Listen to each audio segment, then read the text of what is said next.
Okay, we're back with another tech video. Now I'm going to go through your question, answer it, and hopefully you get the solution. Now remember to stay just a little bit crazy like me, and you'll get there to that resolution. Alright, let's continue on to the video.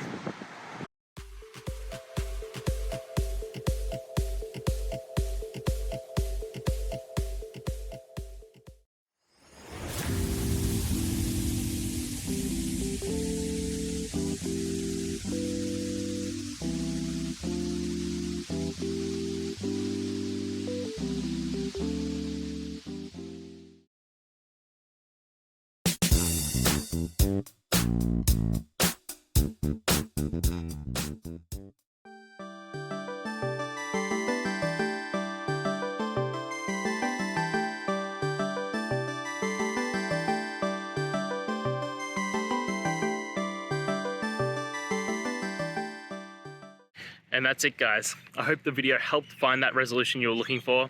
And, if it did, please, I'd appreciate it if you could hit subscribe. Until next time, guys, that you need more technical help, I hope you have a good one. Cheers.